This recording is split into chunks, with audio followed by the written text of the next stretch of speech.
This final series, I want to get your lock and your shock. Who do you have as a certainty to win, and who do you have for a possible shock result for this week's final series? Well, let's lock in Penrith. Obviously, one of the best sides all year, finished equal first. So I'm going to lock in the Penrith Panthers, and my shock is the Roosters to upset the Sharks. Cock-a-doodle-doo. Yeah, there you go. The feather dusters, I'll get a bit of steel in them. Hoops, who's yours? I'm with Gordy. I like Penrith as an absolute lay-down misère. Take nothing away from the Wars. They're riding that awesome wave of emotion, and it's been a brilliant achievement to get to where they are.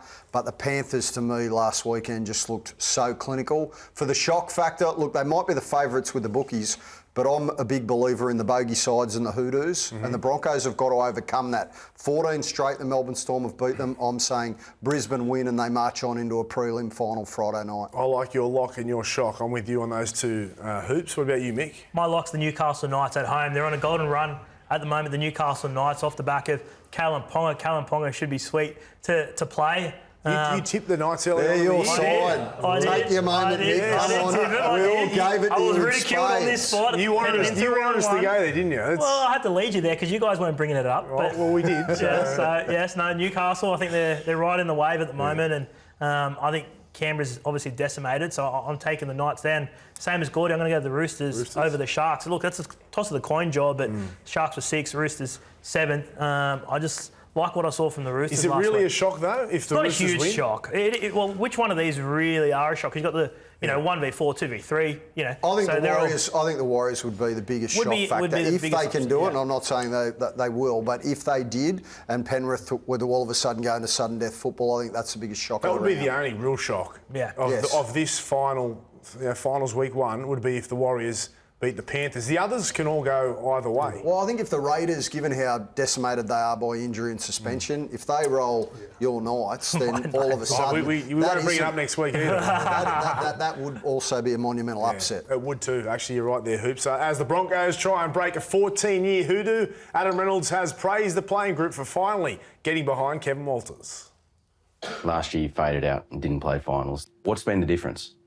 I think it's just the understanding of our game plan and the players buying into Kevy as coach, buying into the other assistant coaches that are implementing their game plans.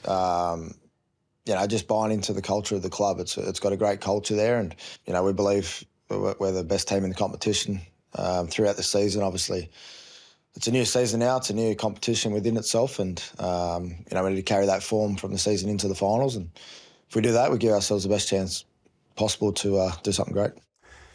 There were plenty of doubters in regards to Kevin Walters and his coaching ability and whether he could get this team in a position to win a premiership. Now he's proven them wrong, hasn't he? Because Kevy does have the support of the playing group. Oh, look, absolutely he does. And if you go back to when Kevy first took over at the Broncos, he inherited a steaming mess. That was none of his doing. He had to take an axe to the roster. He had to get rid of senior established players in Matt Lodge and Tavita Pangai. He had to go and purchase Adam Reynolds. They got lucky in that they were able to negotiate a good deal for Reece Walsh to go there this season. But he's also had to handle sledges from players at various stages, questioning his coaching credentials. All of that noise has gone away based on the results that he's been able to achieve this season. Gordy, you're good mates with Kev. You've stuck by him through this whole period. Even when he was copping criticism, you had no doubt. What are your thoughts now on it? Well, I'm just glad that they brought in, like you're looking at what's happened at the Bulldogs and that now. The coach is the boss, and I knew that if they followed Kevy, he's one of the greatest leaders that I've ever played with. He's the smartest player that I've played with, and he's the most passionate. So I just knew that that's the only job he's ever wanted to do, and if they could rub off and get his passion. I like the way they brought in, and for me, the moment of the year was when Patrick Carrigan scores against the Roosters and the whole squad. That's a happy footy side, and he's got them at the right time. I don't know of too many coaches that have had a rollercoaster 3 years as Kevy had and survived, really.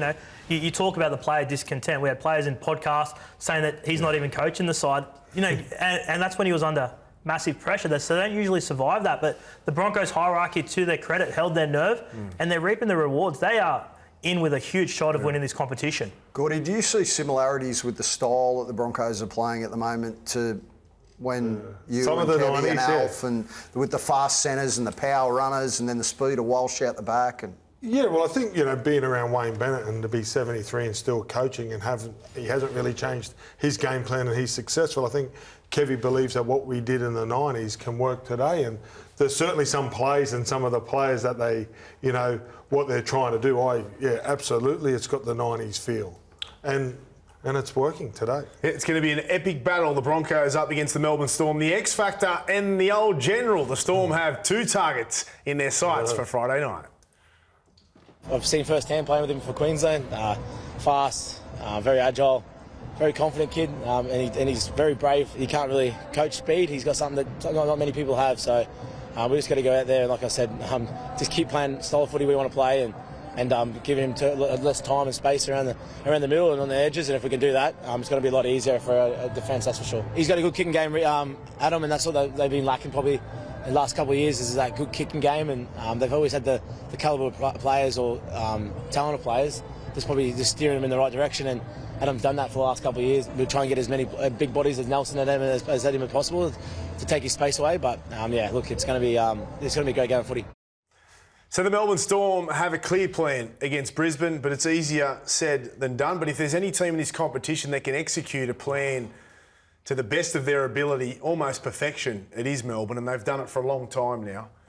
Can they shut Brisbane down? Well, they're the masters of identifying key opposition players and putting them on the chopping block. How many times have we seen it over the years, particularly in big games? Your man Munster was fast talking in that interview there, Braith, but what worries me is he was epic in Origin 1. He's had moments earlier this year, but by his elite standards, he has just been around a 7 out of 10 most weeks. I get the feeling, Gordy, as though Cameron Munster is primed for the big stage. The biggest stage is trying to push Melbourne into a preliminary. There's no doubt he'll be one of the best players on the field, Cameron Munster, and there's no doubt that Adam Reynolds, Brisbane have bought him for this moment, and Reece Walsh.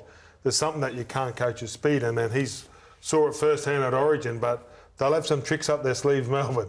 But let me tell you, they will have a plan to stop them.